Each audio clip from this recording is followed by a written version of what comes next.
Hello guys, welcome back. कैसे हैं आप सब? आई होप आप सब अच्छे होंगे। आज की ये क्लास हमारी 15वीं क्लास रहेगी, जिसमें आपको डेली 25 क्वेश्चन जीके जीएस के कराए जाते हैं। अगर आपने अभी तक पीछे की वीडियो नहीं देखी है, पीछे क्लास नहीं ली है, तो एक बार चैनल पे विजिट ज़रूर करें। चलिए स्टार्ट करते हैं फर्स्ट क्वेश्चन से। अगर आपने अभी तक चैनल को सब्सक्राइब नहीं किया है तो चैनल को सब्सक्राइब कर लें और वीडियो को लाइक व शेयर ज़रूर कर दें। फर्स्ट क्वेश्चन दे रखा आपका, किस युग में पत्थर के औजार सबसे पहले पाए गए थे? किस युग में पत्थर के औजार सबसे पहले पाए गए थे? 4 ऑप्शन दिए गए हैं। नवपाषाण, पुरापाषाण, लघुपाषाण और मध्यपाषाण। बताइए किस युग में पत्थर के औजार सबसे पहले पाए गए थे? तो आपका राइट आंसर होगा ऑप्शन बी, मध्यपाषाण में। मध्यपाषाण में पत्थर के औजार सबसे पहले पाए गए थे। नेक्स्ट क्वेश्चन है, सिंधु घाटी सभ्यता के शहरों की गलियां थी। सिंधु घाटी सभ्यता के शहरों की गलियां क्या थी? सीधी, चौड़ी, तंग मैली, फिसलन वाली या फिर तंग टेढ़ी? बताइए सिंधु घाटी सभ्यता के शहरों की गलियां कैसी थी? तो राइट आंसर होगा आपका ऑप्शन ए, चौड़ी और सीधी। नेक्स्ट क्वेश्चन आपका, मिलिंद पानाहो क्या है? मिलिंद पानाहो क्या है? 4 ऑप्शन दिए गए। बौद्ध स्थल है, बुद्ध का एक नाम है, कला का बौद्ध नाम है या फिर बौद्ध पाठ है? बताओ मिलिंद पानाहो क्या है? मोस्ट इम्पोर्टेंट क्वेश्चन है, बताइए मिलिंद पानाहो क्या है? राइट आंसर होगा ऑप्शन डी, बौद्ध पाठ है। नेक्स्ट क्वेश्चन है, निम्नलिखित में से राष्ट्रकूटों की प्रारंभिक राजधानी कौन सी थी? निम्नलिखित में से राष्ट्रकूटों की प्रारंभिक राजधानी क्या थी? सोपारा, एलोरा, वातापी या फिर अजंता बजंता? बताइए राष्ट्रकूटों की प्रारंभ राजधानी क्या थी? तो राइट आंसर होगा option B, Ellora. Next question है, निम्नलिखित में से किस शासक ने विजय स्तंभ का निर्माण करवाया था? निम्नलिखित में से किस शासक ने विजय स्तंभ का निर्माण करवाया था? राजा कुंभा, राणा सांगा, राणा रतन सिंह या फिर राणा हमीर? बताइए विजय स्तंभ का निर्माण किसने कराया था? तो आपका राइट आंसर होगा ऑप्शन ए, राजा कुंभा ने। नेक्स्ट क्वेश्चन है, बाबर ने भारत पर किस वर्ष में आक्रमण किया? बाबर ने भारत पर किस वर्ष आक्रमण किया था? 1526, 37, 44 या फिर 49? बताइए कब किया था? तो राइट आंसर होगा आपका ऑप्शन ए, 26 ईस्वी में। नेक्स्ट क्वेश्चन है, खानवा के युद्ध में बाबर द्वारा पराजित किया जाने वाला कौन सा राजपूत राजा था? खानवा के युद्ध में बाबर द्वारा पराजित किया जाने वाला कौन सा राजपूत राजा था? तो राइट आंसर होगा option A, Rana Sanga. Next question है,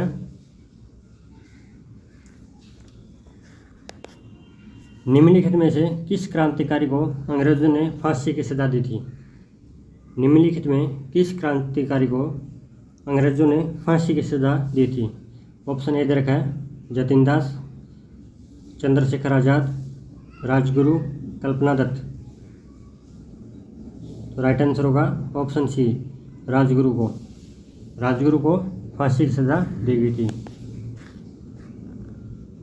नेक्स्ट क्वेश्चन है, निम्नलिखित में से कौन सा उपन्यास भारत के स्वतंत्रता सेनाओं के लिए प्रेरणा का स्रोत बना? बताइए परीक्षा गुरु, आनंद मठ, रंगभूमि या फिर पद्म गराग? तो राइट आंसर होगा ऑप्शन बी, आनंद मठ। नेक्स्ट क्वेश्चन है, निम्नलिखित में से अभिनव भारत नामक संस्थान की स्थापना किसने किया था? बताइए अभिनव भारत नामक संस्था की स्थापना किसने की थी? लाला लाजपत राय ने, बाल गंगाधर तिलक ने, विनायक दामोदर सावरकर ने या फिर विपिन चंद्रपाल ने? तो अभिनव भारत की स्थापना विनायक दामोदर सावरकर ने की थी, ऑप्शन सी। नेक्स्ट क्वेश्चन है, निम्नलिखित में से किसने गद्दर आंदोलन में महत्वपूर्ण भूमिका निभाई थी? निम्नलिखित में से किसने गद्दर आंदोलन में महत्वपूर्ण भूमिका निभाई थी? 4 ऑप्शन दिए गए, तो ये राइट आंसर क्या होगा? इसका राइट आंसर है ऑप्शन बी, लाला हरदयाल ने।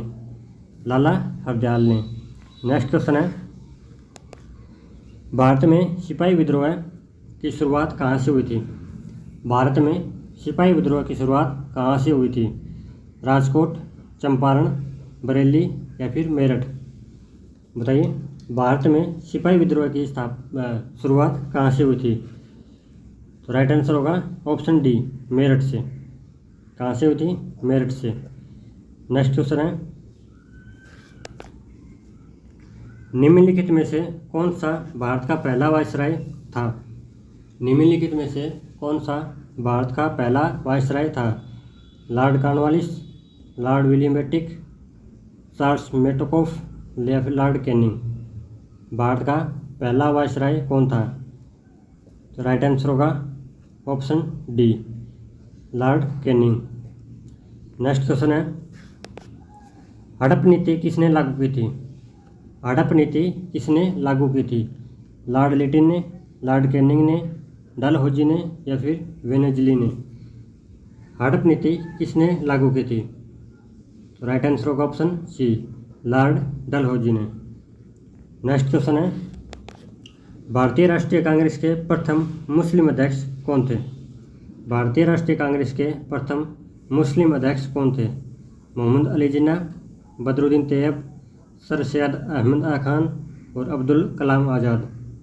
बताइए, भारतीय राष्ट्रीय कांग्रेस के प्रथम मुस्लिम अध्यक्ष कौन थे?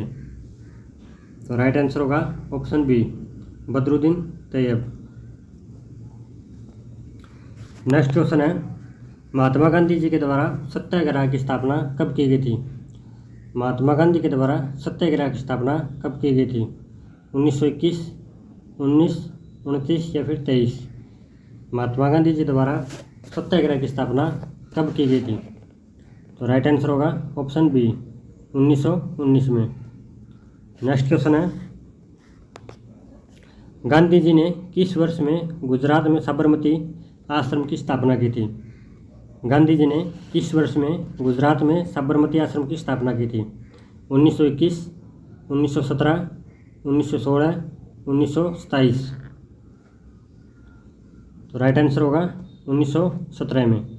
साबरमती आश्रम की स्थापना कब हुई थी? 1917 में। किनके द्वारा की गई थी? गांधी जी के द्वारा। नेक्स्ट क्वेश्चन है, सत्याग्रह आंदोलन कहाँ पर समाप्त हुआ था? सत्याग्रह आंदोलन कहाँ पर समाप्त हुआ था? दांडी, सूरत, अहमदाबाद, साबरमती? तो आपका राइट आंसर क्या होगा? ऑप्शन ए, दांडी से। दांडी में समाप्त हुआ था। और स्टार्ट कहाँ से हुआ था ये कमेंट में ज़रूर बताएं। नेक्स्ट क्वेश्चन है, गांधी जी ने किस वर्ष में गुजरात में साबरमती आश्रम की स्थापना की थी? ये क्वेश्चन हो गया 1917 में। भारत छोड़ो आंदोलन के दौरान समांतर सरकार का गठन कहाँ किया गया था? भारत छोड़ो आंदोलन के दौरान समांतर सरकार का गठन कहाँ किया गया था? तो राइट आंसर है ऑप्शन डी, बलिया में। नेक्स्ट क्वेश्चन है, द्वितीय विश्व युद्ध के दौरान कोहिमा और इम्फाल की लड़ाई किस वर्ष लड़ी गई? द्वितीय सेकेंड वर्ल्ड वॉर के दौरान कोहिमा इम्फाल की लड़ाई किस वर्ष लड़ी गई? तो राइट आंसर होगा 1944 में, ऑप्शन ए। नेक्स्ट क्वेश्चन है, संविधान के अंतर्गत भारतीय लोकतंत्र के आदर्शों को हम कहाँ देख सकते हैं? भारतीय संविधान के अंतर्गत भारतीय लोकतंत्र के आदर्शों को हम कहाँ देख सकते हैं? प्रस्तावना में, भाग 3 में, भाग 1 में? बताइए राइट आंसर क्या होगा? तो राइट आंसर ऑप्शन ए, प्रस्तावना के अंदर। नेक्स्ट क्वेश्चन है, भारतीय संविधान की प्रस्तावना किस प्रकार के न्याय की बात नहीं करती? भारतीय संविधान की प्रस्तावना किस प्रकार के न्याय की बात नहीं करती? तो राइट आंसर होगा ऑप्शन ए, लोकतांत्रिक। नेक्स्ट क्वेश्चन है, हमारे संविधान की प्रस्तावना में उल्लेख नहीं है, संविधान की प्रस्तावना में उल्लेख नहीं है न्याय का, प्रतिष्ठा की समानता का, वैश्विक मताधिकार का। तो राइट आंसर होगा ऑप्शन डी, वैश्विक मताधिकार का प्रस्तावना में कोई उल्लेख नहीं है। नेक्स्ट क्वेश्चन है, संविधान सभा में भारत के संविधान को कब अंगीकृत किया गया? संविधान सभा में भारत के संविधान को कब अंगीकृत किया गया? 26 जनवरी 1947, 26 जनवरी 1950, 1948 या 26 नवंबर 1949? बताइए राइट आंसर क्या होगा? ऑप्शन डी, 26 नवंबर 1949 को। नेक्स्ट क्वेश्चन है,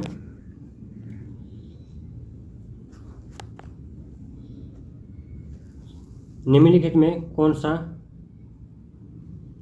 राजनीतिक अधिकार नहीं है? मत देने का अधिकार, जीवन का अधिकार, चुनाव लड़ने का अधिकार या फिर इनमें से कोई नहीं? तो राइट आंसर होगा ऑप्शन बी, जीवन का अधिकार। जीवन का अधिकार कोई भी राजनीतिक अधिकार नहीं है। चलिए फ्रेंड्स, मिलते हैं नेक्स्ट वीडियो के साथ। अगर आपने अभी तक चैनल को सब्सक्राइब नहीं किया तो चैनल को सब्सक्राइब कर लें और बेल आइकन को प्रेस कर दें। साथ ही आप टेलीग्राम चैनल को भी ज्वाइन कर सकते हैं, जिसका लिंक वीडियो के डिस्क्रिप्शन में दिया गया है, जहाँ आपके पल पल अपडेट दी जाती है। जय हिंद, जय भारत।